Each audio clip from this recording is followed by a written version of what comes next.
All right. Welcome, everyone. Thank you, Marisa. Thank you to our hosts. I know you did a lot of work to set this up. We're really excited to be here. We're talking about teaching financial literacy to adult English language learners.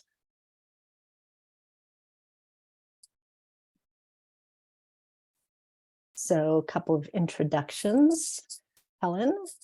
Hi, everybody. I'm Helen Delfeld. I am a financial coach at the International Institute for Minnesota.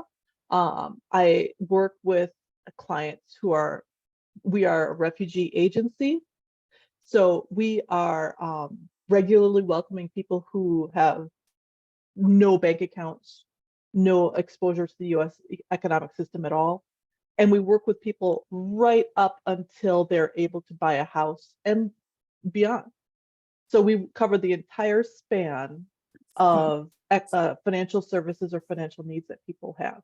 We ourselves don't sell anything. We are just advisors.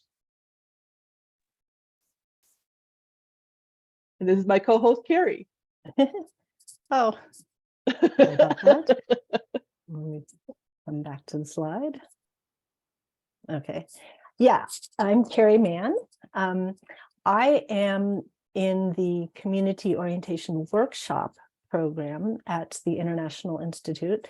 So we have a whole education sector of the organization. We teach English as a second language. And the community orientation workshops are unique in that we are teaching some English language, but we're mostly focusing on skills to live in Minnesota, aspects of life in Minnesota, everything from transportation to healthcare, education, and managing your money. So we'd like to take a moment to get to know you. Would you mind, everybody, putting your name, your title or area of expertise, and your organization in the chat?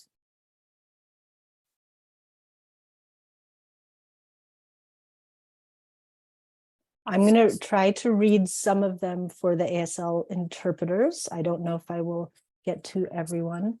With 50 people, that's going to be impossible. Yeah. Vicky Larson.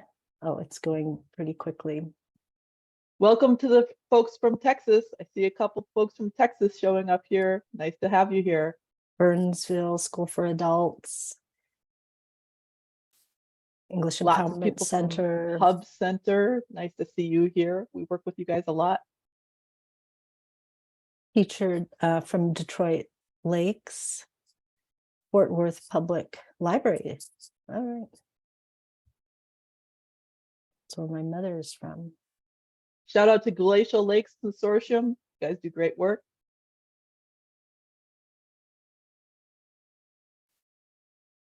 Minneapolis Adult Ed, Moose Lake,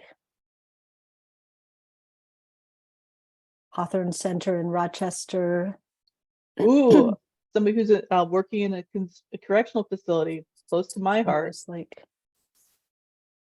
Owatonna Community Education, if I'm pronouncing that right. All right, welcome everyone. Welcome, welcome.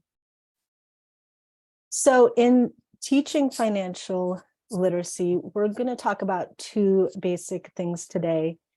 Bringing the subject to where your students are and their values, what are important to them, and presenting it in a culturally appropriate way, in a way that is more understandable. Do you want to say anything about these, Helen? Yes, the going to where people are is something as adult basic education teachers we're all very comfortable with, and that applies double when we're talking about such a sensitive topic to most people as money. Some people are perfectly open about their money practices and their finances. Some people feel a great deal of emotion around this area, especially when we sense the emotion of shame that's something we really want to effectively counter by making sure people feel very comfortable talking about these sorts of things where they are. I just wanted to point out that in addition to International Institute, where Helen and I both work, we have partner organizations and support. We have support from the state, the Department of Human Services, and my program, the Community Orientation Workshops, works in partnership with the Minnesota Council of Churches. So we have some support staff that support our classes there. Okay, so we have a Jamboard here. We would love to hear from you. We're going to go through several questions, and this is to start with you and your own personal reflection. So the first question is, what is the central message you got as a child about money? I think the link is going into the chat. Am I right? That's right. That I've got the Jamboard open. I clicked on the link in the chat. Now you're taken to a Jamboard. If you haven't used a Jamboard before, once you open it up, there's a menu on the left-hand side of your screen. About halfway down, you'll see something that is labeled a sticky note. It's a little square with a little tab coming up. And you can post a sticky note indicating whatever your thoughts are. Oh, somebody's already managed to post. Awesome. And the post says, pay yourself first. Let me try to move some of these around a little bit. Save, save, save. Spend wisely, be frugal. Time with family is more important than money. Somebody posted a question mark. There's not enough for that. There's not enough for that. That's a powerful one. I learned that you should try to save as much as possible. And a big save. We never have enough money. Save money for my future. Make good choices. Must be tightly controlled. I love this question mark. I'm putting it right in the middle. Money goes to church first. Can't save enough if you don't make enough. Choose your career wisely. Well, that worked out for all of us in the adult basic education field, didn't it? Spend wisely and save. Save money. If you have extra, make it grow for you. Don't be materialistic. Ooh, that's a message that is laden with that sense of shame that we were talking about, right? You should be ashamed of your money. Be smart about what you buy. Pay yourself first. What a beautifully colorful set of descriptors of people's childhoods. Share what you have. Wonderful. Thank you all for your contributions. These are really meaningful and intelligent. Oh, here's what I missed. I grew up on a farm where income only came in when we sold our crops. So the big lesson was that money needed to be carefully managed. I agree. That was my background as well. Did we get this one in the lower left? You must be responsible, save, give, spend. My allowance was divided every week to the penny. Oh, and Sue Park tells us, getting this message, there are currently too many people viewing this file. Please try again later. I'm so sorry. We do seem to have about 35 people on the file, and I didn't know there was a cap. But we've got it posted on the PowerPoint as well. So hopefully you can see some of that. And I'll be coming back to this later. If you can't post on the PowerPoint, feel free to put your message into the chat.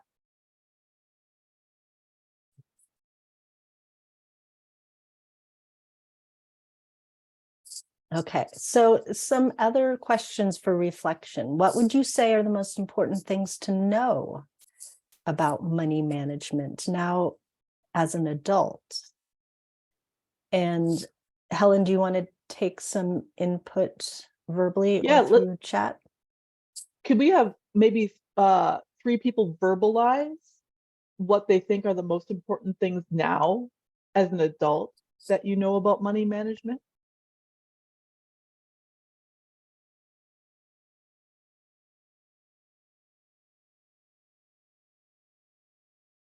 I don't see any hands Do going up. people have the ability to unmute? Oh, we've got one in the chat. This is great. Pay off your credit card to 0 balance every month, or don't have a credit card. That's one good contribution. It's not impossible to reach your goals. Another fabulous contribution in the chat. Know where your money is going. Another great contribution. Saving is still a priority. Pay off your credit card in full. Paulina, I want to read yours in full. I didn't grow up in the US, so the idea of saving up for retirement and not worrying about the bank confiscating it was completely new to me. It's essential here. Exactly right. Coming from a different context. Could I add? Yes. It's too much to type. But I read recently a statistic that said over the last 5 decades, $50 billion has moved from the bottom 90% to the top 1%. Wow. So I think that's important to know because like someone else said, it's almost a no-win situation. You know, we can save, but we're in a society that's based on consumerism and capitalism. So many of us don't have the tools to have financial freedom. Yes, Especially that's right. when the top 1% is getting all the money. Yeah, our people are economy coming is, into this. Go ahead, Helen. sorry, translators, I didn't mean to talk over people. That's really annoying. Our economy is rigged towards the uber wealthy. Somebody else agrees with the sentiment just voiced in the chat. So we've got a real strong sense of what you can individually do, and we're developing a sense of what the system is built around, which are 2 different things: our own individual initiative versus the system.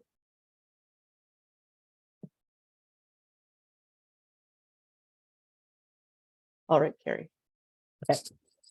So I think 1 or 2 more questions for reflection.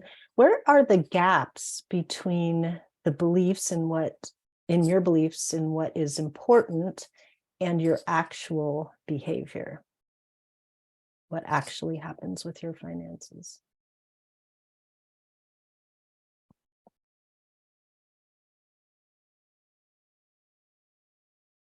And take feedback in the chat again.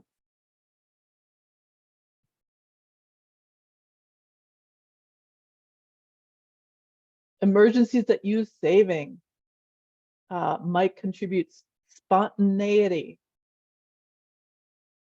Jana says, I know managing finances is important, but difficult to actually focus on. Yes. Ooh, this is getting sensitive, smiley face. Adam wants to speak. Can we have, let's have Adam contribute.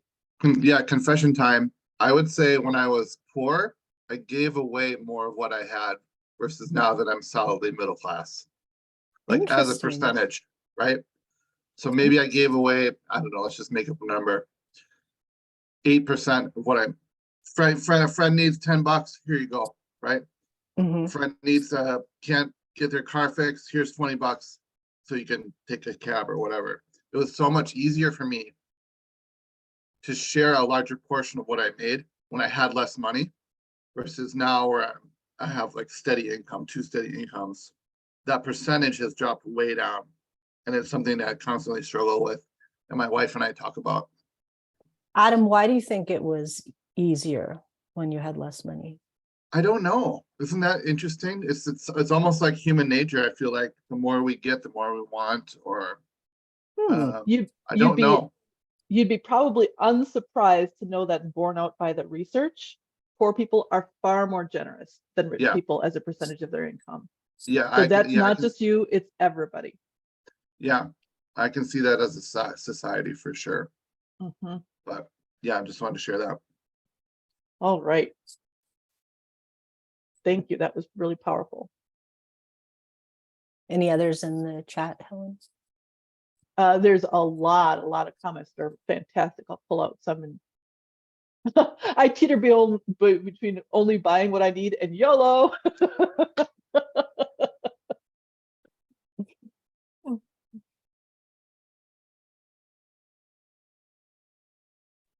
Well, hi, this is Janice here. Oops.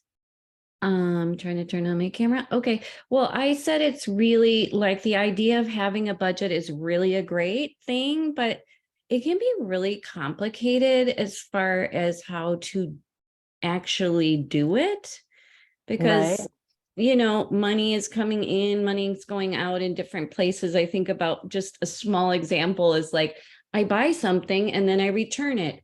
So how does that work? Or, if you have a health savings plan or one of those flexible spending, like you put money in there and then you get it back when, you go to the doctor and you spend money and then you apply to get that money back. It's like, it's Yes, super complicated.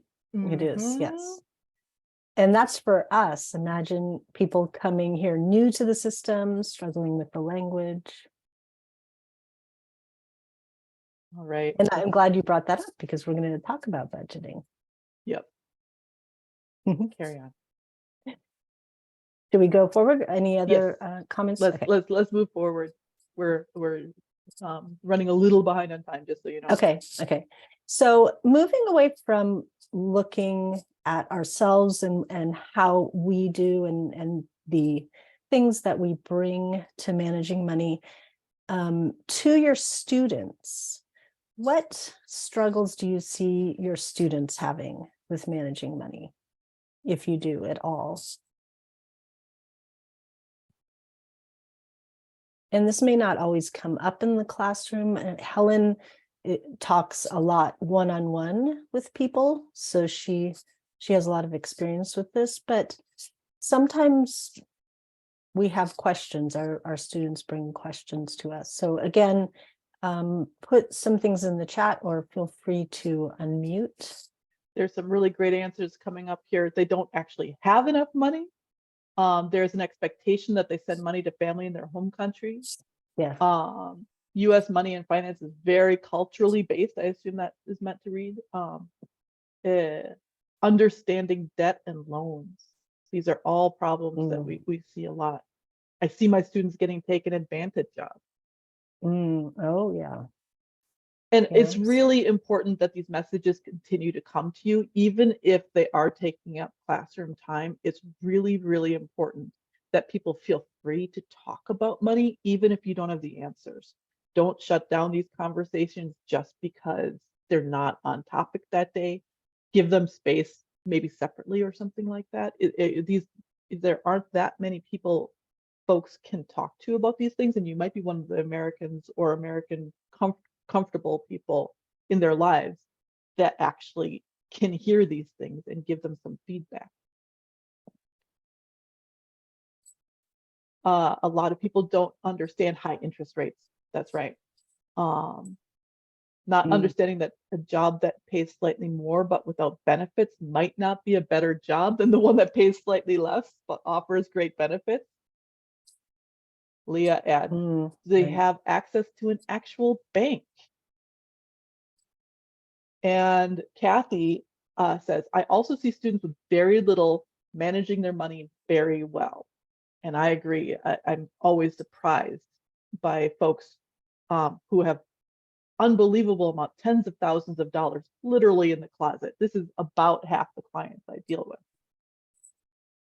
Helen, I see somebody raised her hand. Carolyn. That's great. Yeah, let's hear from Carolyn. Hello, my name is Carlin. I teach at the Hub Center. Carolyn. And I'm very fortunate to teach some occupational classes, one of which, as part of a grant, includes the presentation and partnership with Lutheran Social Services that Okay. offers one-on-one financial counseling to the students in our class. And what I've heard in those classes when students talk about their financial goals, they want to know how to save for a car, how to save for a house, Mhm. and pay for college, those kinds of things. But what comes out in the presentation is often that they don't understand our credit-based culture, and that Yes. maybe they were raised to pay cash for everything, but that puts them at a disadvantage. And then for our Muslim students, they are looking for banks where they aren't paying interest. Right. And so that's a real challenge that we haven't really figured out yet. Yes. So Yes. those are some of the things that have come up. Thank you. Yeah. And we'll talk about those things. Great contribution. So you're recognizing that there's gaps in your own financial practice as opposed to your financial beliefs, many of us. And in addition to those gaps that we have, when we have pretty solid financial educations from looking at a lot of the commentary, our students have those same gaps and might have a lack of knowledge about how things actually work. So we've got two different problems. So we've got our own behavioral gaps and that we can recognize in our own lives. Plus, we've got this information gap that can sometimes be bridged. Do you want to go on, Helen? Yes. Okay. So, fun things you find.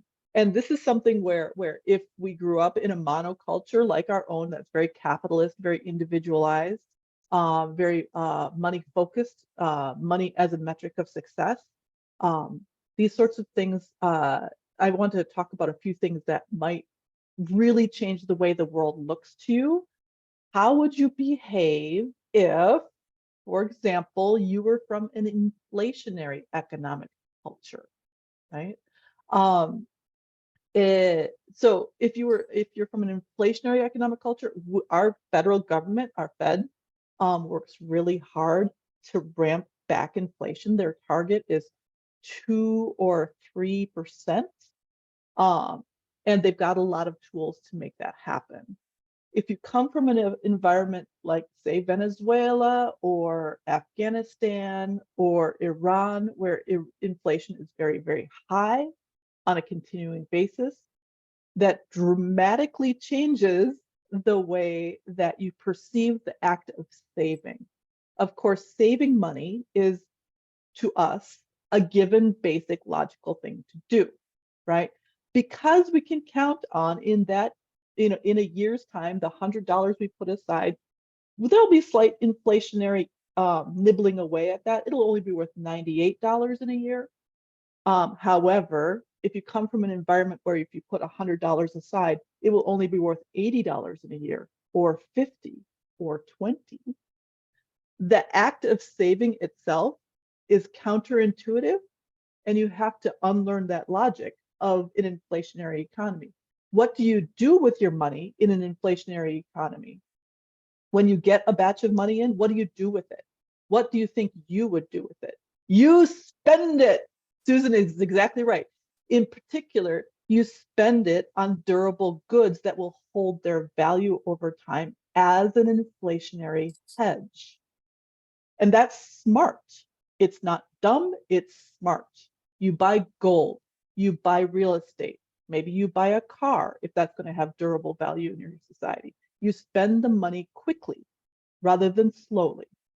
So that's a really important insight.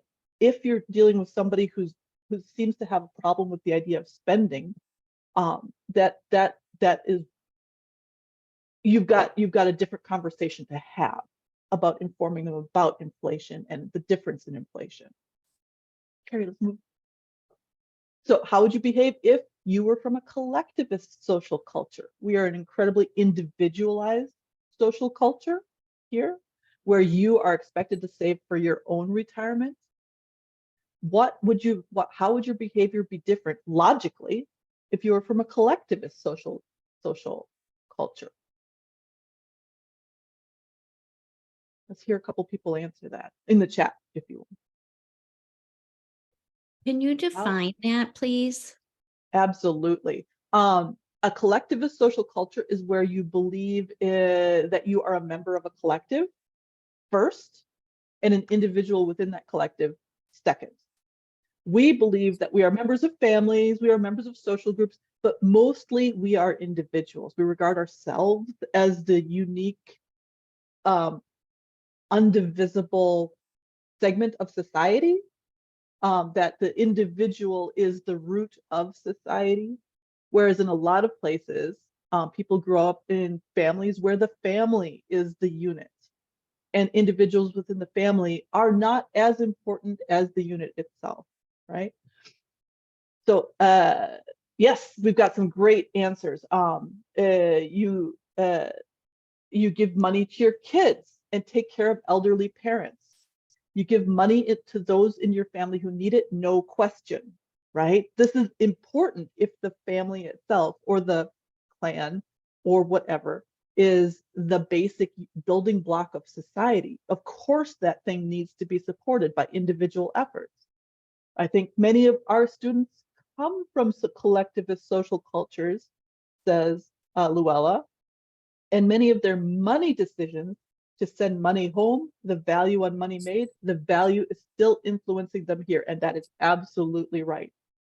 Erin says you feel obligated to give when others ask. More sharing of stuff, Becky contributes. In a collectivist society, you don't save. That's exactly right. You don't save.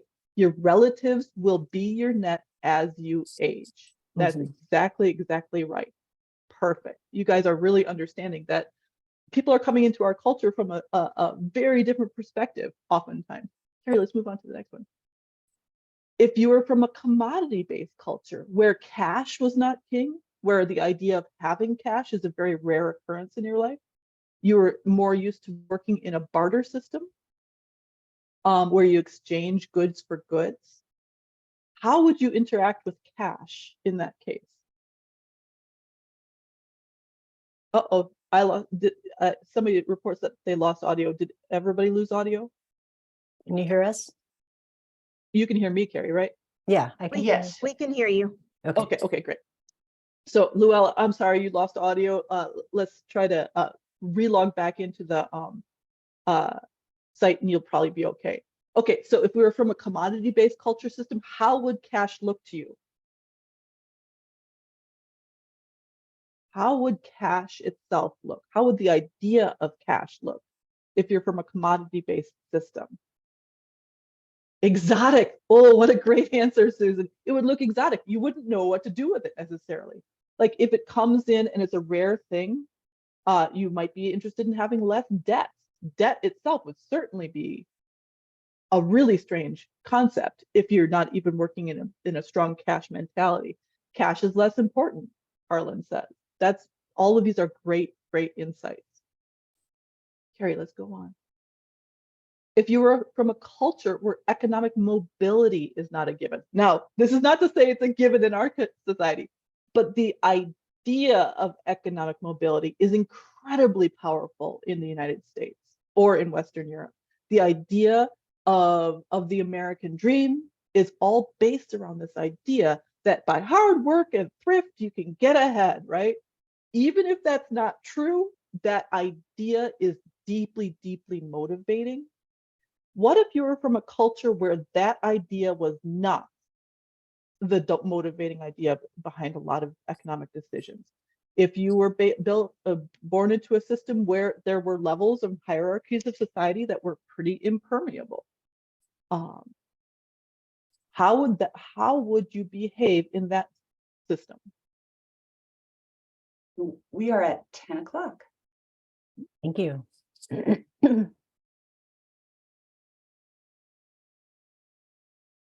Yeah, we've got some messages coming in about bartering. Yes, if anybody's having difficulty with the sound, just leave and come back in. That usually fixes that problem. Of course, if you don't have sound, you can't hear me saying that. so well. So where economic mobility is not a given, Janice contributes. You might spend a lot in enjoyable moments, concerts, celebrations. Susan says with no mobility, no incentive to save, right? The idea of long-term goals might recede. Great contributions. All right, Carrie, let's move on. And what assumptions about money are actually shared by everybody in the classroom? Carrie, do you want to take over? So we looked at a lot of differences in perspective and a lot about how people come to us with very different assumptions than we grew up with or that we have learned as adults. But what is shared? What do we all sort of have in common? And again, you can put feedback in the chat or unmute. Are there some common? So we've got Clary common saying ground? money is necessary. Rich people are greedy. The system is unfair. Love it.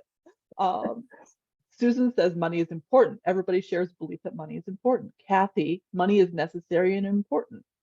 Aaron says money is necessary to live. Mhm. Becky Mhm. says question mark.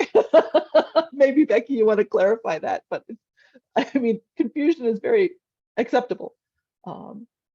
Paulina, being able to take care of your loved ones, whether with money or goods, it is very important. Mhm. We all share all those perspectives. Yep.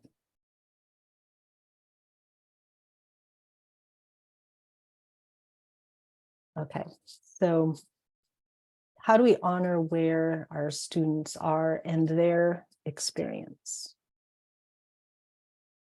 Do we want to get feedback on this, Helen, or move to the Let's next? move on. Okay.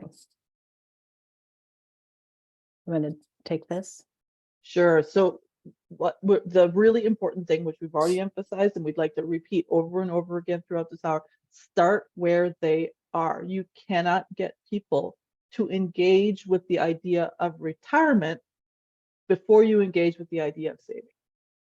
It's not possible to get people to save for a car without understanding the idea of financing. So we need to go backtrack from what our goals are very consciously and start asking questions about where they are and what the next step is for them. The next step is what we should always be focusing on.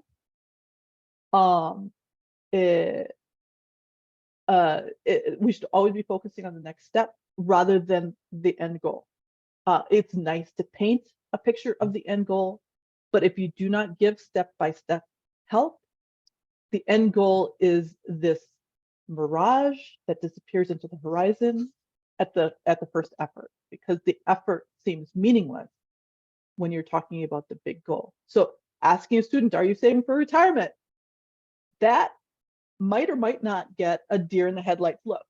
Like, well, I'd like to, but that's crazy, right? That's a perfectly valid answer to a meaningless question to somebody. Okay, let me show you a couple techniques I use that we both use in trying to drill down. I would like us all to participate in this exercise just for the first few lines, and let me show you how to do it. We're going to drop this priorities chart in the chat. Make your own copy of this.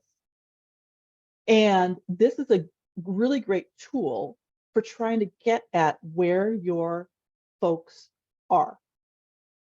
So what I want us to do with this is, if you can make your own copy of this, I would like to take the first 10 lines and do this with you as a goal setting experiment, as a goal setting exercise. So take about the first 10 lines. We won't have time to do the whole thing, but given what I would like you to do is work through the left-hand column first, all in a row, and only then switch over to the right-hand column. Now, we're used to Likert scales. We're used to scales like this. This is not necessarily obvious to a lot of people, so you have to explain usually that 1 means you're not doing well, or this is not important to you. 5 means that you're doing well, or this is important to you. So work through the important to me column first, and then only then switch over to the how well I am doing column, because we tend to get the two muddled together if we don't treat them separately. Let's take, Carrie, Sorry, please. Helen, I'll leave this up if it's not too small, or I could bring up the document. Let me do that to make it larger. You could just do it, jot it down on paper also.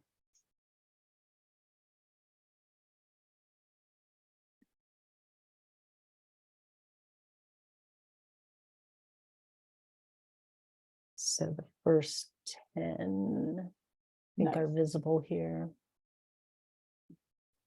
So this is and just for a little more context, this is a way to start with your students, the conversation, and sort of uncovering values and things that are important to people before we get to, looking at numbers and trying to budget and those kinds of things. Karen had to request access. You should just be able to download a copy without having access to the original. We will also be sending these documents out as PDFs or Word documents, I can't remember which, later on. We'll be including them, I believe. Is that right, Carrie? Yeah, if you can't get to it now, you can do it on paper, and you'll get access to the documents. We don't want you to feel stressed about this. You'll get these tools later because they're such useful tools. You can just do it in your head. You can do it online. The point is to make these tools available to you, and so you understand how to use them effectively.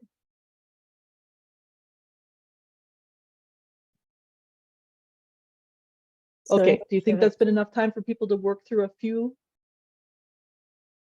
So Clarice asked, do you ask students to share their answers? How do you handle the shame that can come with some of these questions?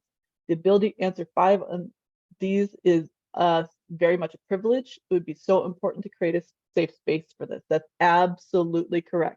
This needs to be a space where you are not handing along any shaming messages, and you do not allow other students to handle along shaming messages. That's really, really important. So a grounding conversation ahead of time is very important to make sure that you're not having, somebody who's either feeling some shame themselves or feeling a lot of pride, helping to put down the beliefs of other people, right? And let me explain. I think we've had enough time to work through a few of these. So let me tell you, I'll just model for you how I do this with students and how you can do the same. Okay, the first thing I ask is this.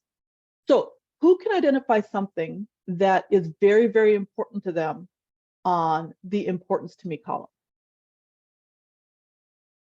And I would love an answer from the actual people in this room about this.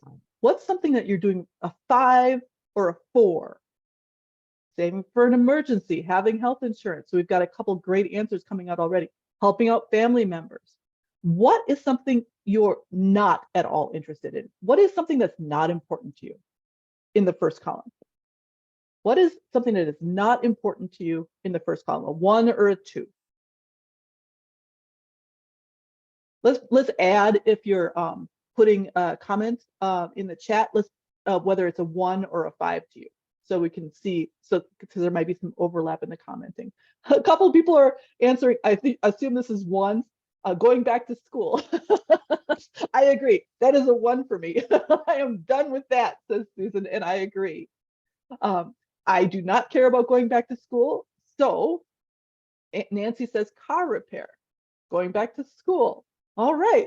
So we're able to clearly identify priorities versus not priorities already. So now let's switch over together to the how well I am doing in. Let's identify something we're doing really, really well in. Stacey Abraham says, children's education, 1, not applicable. She's supporting herself. That's a well-raised kid, right? Carrie, what did I ask about? We're doing really well in? Yes, Susan says saving for emergency. She's doing really well. Home ownership is a 5, Kimberly said. She's bought her home. She's feeling comfortable in that choice and successful. Can anybody identify something where they're doing a 1 or a 2 in how well I'm doing at? How well am I doing in?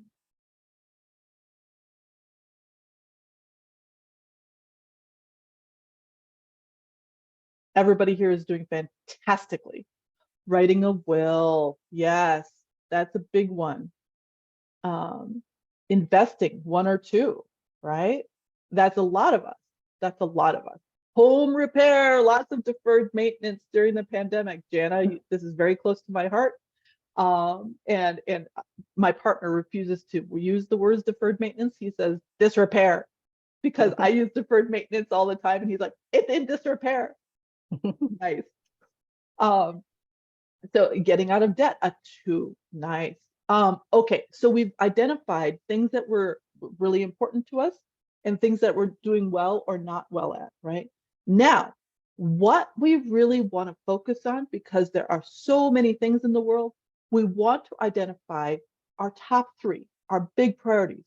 And those things are the things that are important to you, a 4 or a 5, and that you're not doing so well at. So, for example, if managing my day-to-day expenses, that's really important to me because I'm always finding myself $300 short at the end of the month. And how well I'm doing it, I'm not doing well at that. Those are our magic things. Those are the things we really pay a ton of attention to as financial coaches, as clients. So when we've identified something that is important to you and that you're not doing well at, that's where we want to have a session and talk about it. If it is not important to you, it doesn't matter if you're not doing well at it, right? You're allowed to prioritize. Everybody's allowed to prioritize. You cannot care about everything all the time. So if something is not important to you right now, it doesn't matter how well you're doing at it, to a certain extent, until it impacts your life and becomes more important, right? But if you're doing really well, if you're getting a 4 or 5 on importance to me, and you're doing 4 or 5 on the how well I'm doing it, also there, we don't pay that much attention as financial coaches because it's important to you, but you're doing well. We don't spend a lot of time on those issues. When we find something that is a 5 in the importance to me category and a 1 or a 2 or a 3 in the not doing so well camp, those lines are where we can really spend some time and make some very serious progress very quickly in a place that the client cares about. If you make progress on your own priorities for the client and not on the client's own priorities, that is wasted time. The client will not continue to advance their own interests if the goal is not important to them. Does that make sense? And that's also So kind of the, if I could add something, it's also Yes, kind of please. the avenue to where you can introduce this as not value judgment or, you're doing good or bad, but that there's no right answer. This is going to be different for everyone. This is what is, personally important to each person or family, and there's no wrong answer. Carrie, would you mind contributing what yours is? Oh, let's see. I'll freely contribute mine. I think living within my income. That's what I've been working on lately, and just, knowing where all of my spending is going, and having a good system for managing that. Mhm. Yeah. Home repair is the number one for me. It's something I'm not doing well on right now, and I really care about it. This is, it, so it, Karen contributes, and this is a great comment, and it's useful in its own way, but let me emphasize something else after this. I'm going to read her comment. I think this could be a great tool to use as a Google form to collect data for the whole class to find priorities with some anonymity. Now, two things. Yes, that would be a really cool little adjustment of this exercise to kind of have a group discussion about this. However, I do want to emphasize that this is not something to be turned in. This is for the students' use themselves. You know, you can use this to teach vocabulary, you can use this to teach concepts, but the student should not be turning this in. This is something that they should be told is going to be theirs to keep and theirs to use as a resource, right? Yeah, and we should never, please, Carrie. Sorry to interrupt. That's another way that I've done it, is to explain that in the beginning, and that they don't have to share their answers, so they can fill it out honestly for themselves. And if they want to share, you know, what is most important or where they're not doing as well, they can. And I've always so far had people eager to share. People want to talk about their problems if they're given permission to do so. This is not something that, if you walk into this with a sense of eagerness to learn, rather than trying to say, oh, some people are doing badly, like, everybody's got problems. I haven't repaired my home enough, obviously. You know, everybody's got their things. So people want to talk about this stuff. The more permission you give them, the better they will be able to express their own needs and their own goals. So the whole point of this is to try to find that wonderful middle ground where you're opening up space for conversation about important topics without imparting a sense of shame. It's a really fine balance. It's a real tricky process, but it's very, very important. So Helen, Hey, we're Carrie. at 10:20. So Let's let keep me going. just go over a few more things, and then we want to have time at the end to open it up to questions and discussions.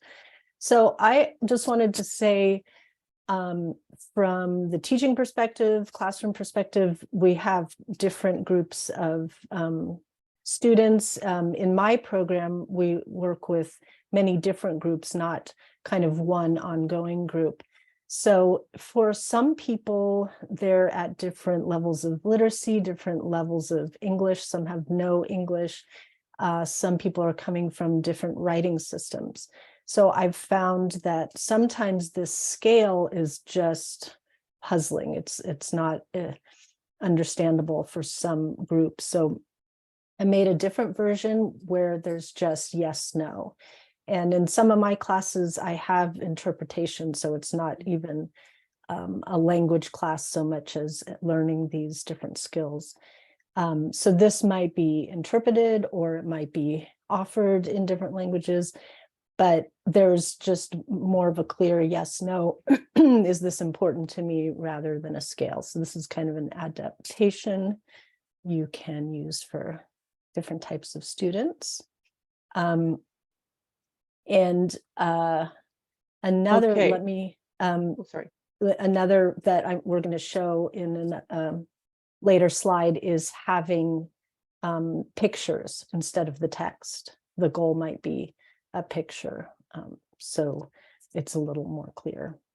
Okay, go ahead. So I think the priorities exercise is one of the fundamental, essential, basic exercises, but then you need to hand people tools to try to meet their goals. Now, I'm going to show you one particular budget tool that I like a lot. There are a lot. Somebody mentioned You Need a Budget in the chat earlier. That's an app. There's a number of good apps that you can use to track budgets. It is absolutely not necessary to track your budget very carefully in order to advance your financial goals. However, it makes everything a ton easier. So I usually introduce this as the first step. If people are going to cotton to it, to working up how to get their spending under aligned with their values that they've already expressed in the priorities checklist. So here's how this works. This is a 3-part spreadsheet. So I will send you the entire Excel spreadsheet. You can use it as you like. They print out very tidily into 1-page documents. So you can hand this out as a paper version. You can use the paper version yourself.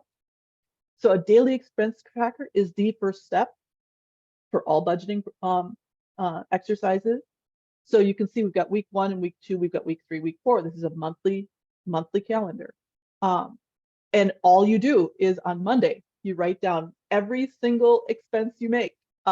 Today's Friday, so you do, today I had to stop and get gas. That was $35 in my tank. So I write down $35 in gas, right? And every single expense I make that day, even if it's coming out of my Visa or automated, like if it's my electric bill that I've automated, if it's my rent that I've automated, that all gets marked down on that day, right? So every expense that goes out gets marked every day as you're doing it. Move on to the And next. I think it's good to explain this isn't something you have to do forever.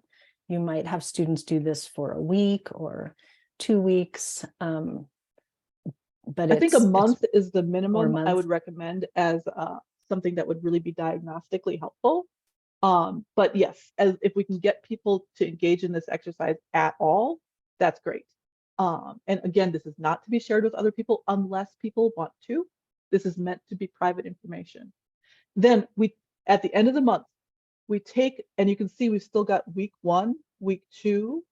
You got the Google Doc spreadsheet in your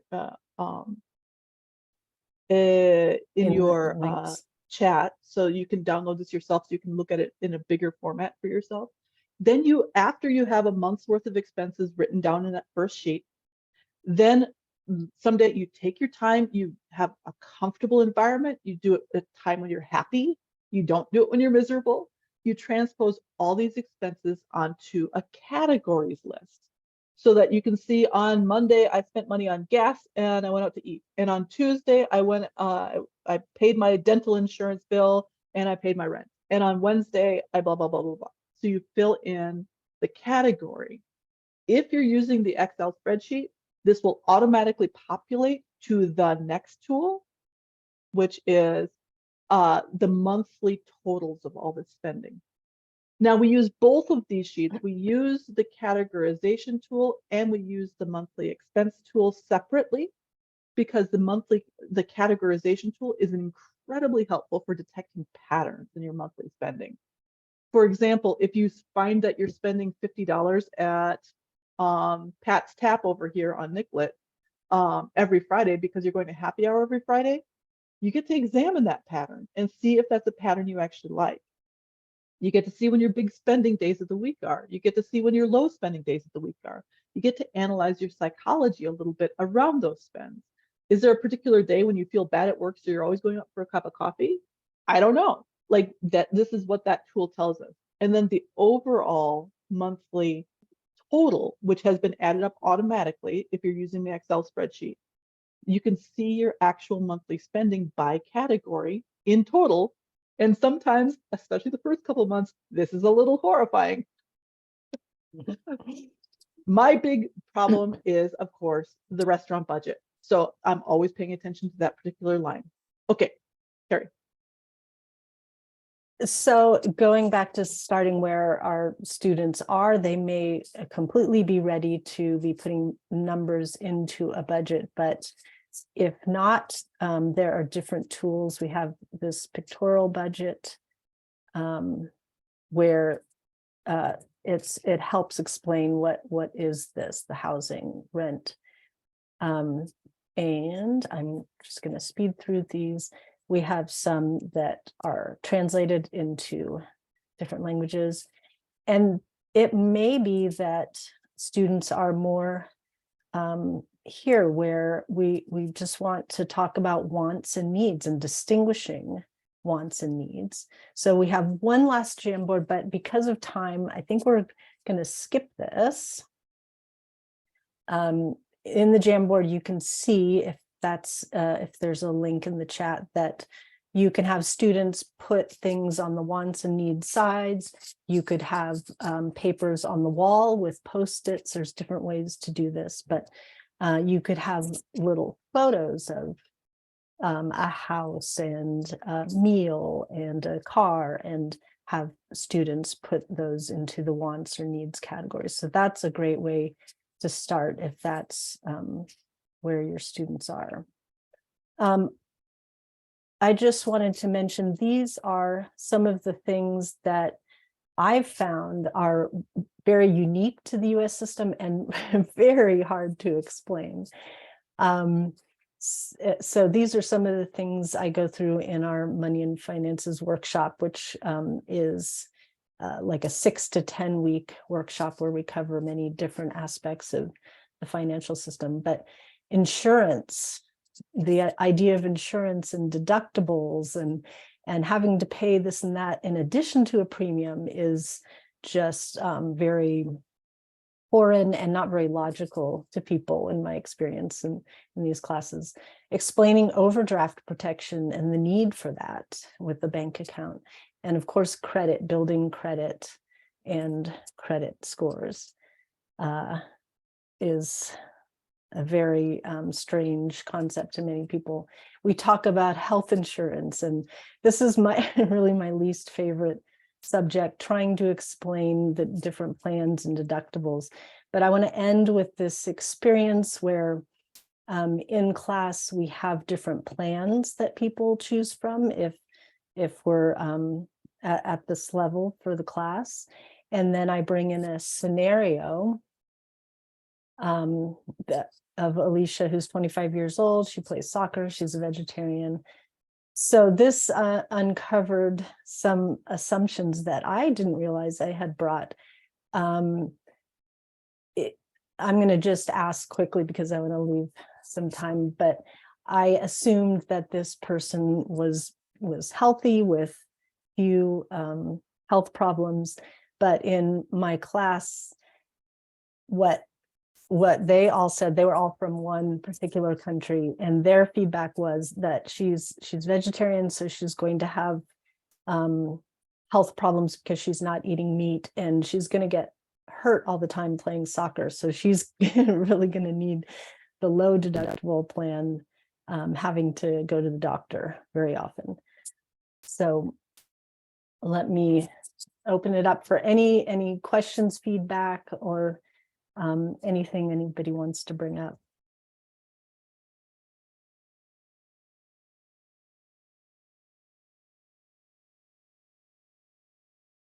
Well, just off, this is Jana speaking again, and just one of the things that I'm thinking about during this is what are other systems that they might use to help with these budgeting, etc., with their financials. Because I was thinking about, I heard about this thing called a tanda in Mexico. I don't know if you've heard about that, but anyway, it's a collective way of giving individuals in that group, like you collect, each person pays $100 each month or something, and then one person per month gets that pot of money, and it's like, I'm just thinking about, also gaining information from students about, what are ways that they, systems that they might have that we might not be aware of. So we call those lending circles here, and that's a great way for folks to get started in thinking about like how to communally build up resources instead of individually build up resources. Is a little hard to manage, and there needs to be some guarantees. So it doesn't work 100% well with individualized Americans, but it obviously can be a very, very effective tool for building community and building resources as well. Your students have ideas, and so ask them what works for them given their goals. This is not something where we're the experts. They're bringing a lot of expertise in their own particular sphere, and they can share it. I always make sure I have 4 or 5 minutes in every lesson for them to share their ideas. I wanted to mention also, as far as things here in the US, somebody mentioned the lending and interest. There are some institutions and organizations now who are offering loans and mortgages without interest. There's more to learn about that, but we do offer some places people can go if they don't want to engage with interest. And there are also banks now in the Twin Cities areas who there's at least one that offers bank accounts before people have a Social Security card, and they offer secured loans. There are many places that offer secured credit cards, secured loans as a way to get started with credit. Luella asked a great question. What TABE scores are you finding students are needing to be successful in a class about financial literacy? Well, myself, I am not a ELL teacher. I am a financial coach. I use translators. I don't find there's any TABE score necessary. Everybody cares about money and everybody's got goals that they're trying to meet. So if your classroom is working at a relatively limited English level, pictures can be a great way for entering that conversation, but also providing resources, like pointing out the fact that there are financial coaches like myself out there who will work And one-on-one use with clients. interpreters sometimes. And we when- use interpreters in our meetings if necessary, for sure. And Carrie, with her COW classes, uses interpreters and does online teaching. So you can reach out for group sessions with Carrie or individual coaching to one of the financial coaches at any one of the institutions that offers them. These are resources that every student should know about, and many don't. So if you are spending a lot of time on finances in your own classroom, but finding yourself at the limit of what you can do, there are more people out there willing to help and with the tools to help. But I have done money and finance workshops with very, very low or beginning level English learners. And I teach that more as a language class where we're doing a lot of vocabulary, just learning the basic vocabulary for banks and credit systems and so on. So you can really start at any level. You may not be doing, budgeting and more complex things, but you can at least start to learn some of the terms that they need to know. Help make Great. people Well- feel comfortable with their finances. Yep. Thanks so much to our presenters. I'm sorry to cut off this great Yeah, conversation, sorry to go on. but we have to open up the next session. So I will post this one more time here. Use the flyer to get to your next session. Thank you so much for being here. Thank you so much to our ASL interpreters. We appreciate you all and see you at the next session. Thank you. Yeah, thank you, everyone.